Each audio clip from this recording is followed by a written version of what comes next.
Vladimir Poutine a déclaré aujourd'hui que les sanctions imposées la veille par Donald Trump contre le secteur pétrolier et gazier de la Fédération de Russie n'auront aucun impact sur l'économie russe. En parallèle, pour une raison inconnue, le représentant spécial du président russe, Kirill Dmitriev, s'est rendu en urgence à Washington pour négocier un allègement des sanctions. La visite n'a pas été annoncée, mais on sait déjà que Dmitriev verra Steve Witkoff. Et selon des sources, Dmitriev demande à l'administration Trump de reculer un peu sur la question des sanctions. Celles qui, comme vous vous en souvenez, ne posent aucun problème à la Russie. Il faut noter que, pour la première fois depuis l'arrivée de Donald Trump en janvier, l'administration américaine a imposé d'importantes sanctions contre la Russie en lien avec la guerre en Ukraine.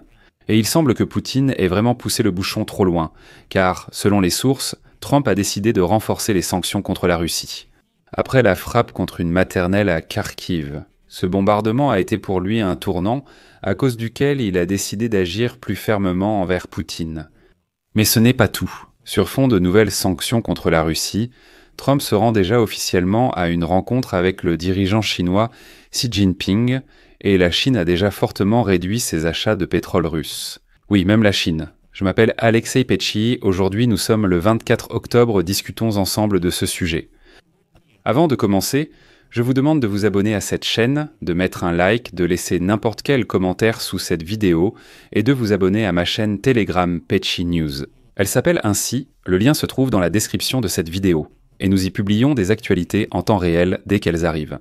Si vous souhaitez soutenir financièrement le travail de cette chaîne YouTube, vous pouvez le faire via un don ou un abonnement payant en devenant sponsor sur YouTube. Tous les liens et infos utiles sont dans la description de cette vidéo indiquant « Soutenir la chaîne Alexei Petchi ». Choisissez le format qui vous convient, merci pour tout soutien de votre part. Le dictateur russe Vladimir Poutine affirme que les nouvelles sanctions américaines n'auront soi-disant pas d'impact notable sur l'économie russe. C'est du moins ce qu'il a dit, voici sa citation. Oui, les sanctions sont sérieuses pour nous, bien sûr, c'est évident, et elles auront certaines conséquences, mais elles n'auront tout de même pas d'effet significatif, surtout sur notre bien-être économique. Les sanctions américaines nuiront aux relations russo-américaines. C'était un acte inamical et une tentative de pression sur la Russie. Mais aucun pays qui se respecte et aucun peuple qui se respecte ne prend jamais de décision sous la pression. D'ailleurs, Donald Trump a déjà réagi ironiquement à cette déclaration de Poutine. Trump a déclaré que dans 6 mois, on pourra voir si ces fameuses sanctions américaines auront un effet sur la Russie. À la question d'un journaliste demandant si Vladimir Poutine ne se trompe pas en affirmant que la Russie n'est pas concernée par les sanctions américaines et que cela n'aura aucun impact sérieux sur l'économie russe, Trump a répondu, je cite, « Je suis content qu'il le pense. C'est bien, je vous en informerai dans 6 mois, nous verrons comment tout cela évolue. » Eh bien, c'est amusant que Poutine, par exemple, dise que cela n'aura aucun impact sur le bien-être économique des Russes. Mais je rappelle qu'à partir du 1er janvier, ils vont en fait augmenter considérablement les impôts. Mais il y a eu aussi, bien sûr, de la part de Poutine, des tentatives absurdes de menacer avec des réponses incroyables aux frappes de Tomahawk contre la Russie. Poutine a affirmé que la rencontre avec Trump à Budapest n'a pas été annulée par les Américains, mais qu'elle n'était pas préparée et que les deux présidents ne pouvaient de toute façon pas se voir. C'était prévu ainsi, vous n'avez pas compris, et Trump s'est peut-être trompé en disant qu'il annulait la rencontre. La rhétorique affirme que les sanctions sont absurdes et que la Russie n'a aucune crainte. Et probablement, avec beaucoup de bonne volonté, hypothétiquement, on pourrait y croire, s'il n'y avait pas un mess. Les États-Unis ont littéralement imposé des sanctions. Et c'était seulement hier, dans la nuit du 23 octobre. Et déjà aujourd'hui, le 24 octobre, le représentant spécial du président russe, Kirill Dmitriev, qui a participé cette année aux négociations russo-américaines de haut niveau, est arrivé d'urgence à Washington et il est déjà assis devant le bureau de Witkoff, attendant une audience. Et un peu plus tard, il s'est avéré qu'on lui avait carrément dit « Écoute, Dmitriev n'est pas à Washington, mais à Miami. » Il s'est vite rendu à Miami, car la rencontre aura lieu ici. Il est notable que la visite de Dmitriev aux États-Unis n'ait pas été rendue publique, ce qui se comprend. C'est un peu étrange. D'un côté, le dictateur Poutine minimise les sanctions. De l'autre, il évite d'admettre que son représentant a dû aller à Washington demander un allègement de ses pressions. Eh bien, c'est pour le moins étrange. Le voyage de Dmitriev, qui a souvent vanté la politique de l'administration Trump sur les réseaux sociaux, même sur des sujets sans lien avec la Russie, n'a été révélé qu'un jour après que l'administration américaine a imposé ses premières de sanctions majeures contre la Russie depuis l'arrivée de Trump, en lien avec la guerre contre l'Ukraine. Il est déjà connu que Dmitriev a l'intention de mener des négociations officielles avec des représentants de l'administration américaine. En particulier, Dmitriev a prévu une rencontre avec le représentant de Trump, Steve Witkoff. Elles concerneront les relations entre les États-Unis et la Russie. C'est ainsi que la formulation officielle est présentée. Et ici, je vais faire une petite digression. En plus des sanctions, une autre inquiétude est apparue pour Poutine. Les missiles Tomahawk. Je comprends votre scepticisme, mais ne concluez pas trop vite. Je vais vous expliquer. Volodymyr Zelensky a affirmé aujourd'hui que l'Ukraine pouvait toujours obtenir des missiles Tomahawk longue portée. Zelensky a souligné les principaux résultats de sa rencontre avec le président américain Donald Trump la semaine dernière. Il s'agit précisément de ces nouvelles sanctions contre le secteur énergétique russe et du report de la rencontre du dirigeant américain avec le dictateur russe à Budapest sans l'Ukraine. Puis une citation de Zelensky. Nous n'avons pas encore de Tomahawk. Chaque jour apporte quelque chose. Peut-être que demain, nous en aurons déjà. Et tout de suite après cela, Poutine a décidé de réagir et a commencé à crier qu'il répondrait sûrement si des Tomahawks frappaient pour la Russie.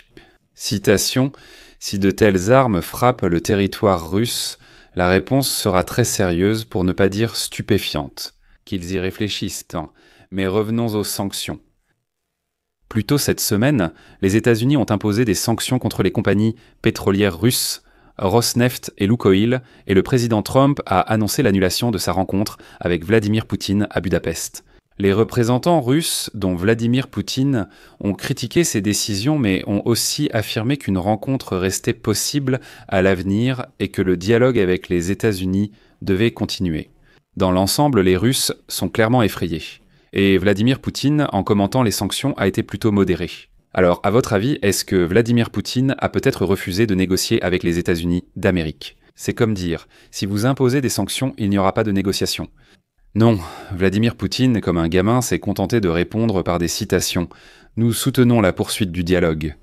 Vous savez, cette réponse m'a rappelé celle des Européens, il y a environ un an, quand ils disaient ensemble qu'ils étaient préoccupés et prêts au dialogue et ainsi de suite.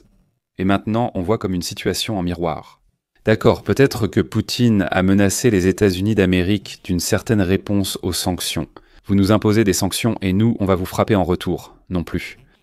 Poutine a donné une longue conférence sur la façon dont les États-Unis se sont fait du tort eux-mêmes, en disant que maintenant, sans le pétrole russe, les prix de l'essence vont exploser aux États-Unis.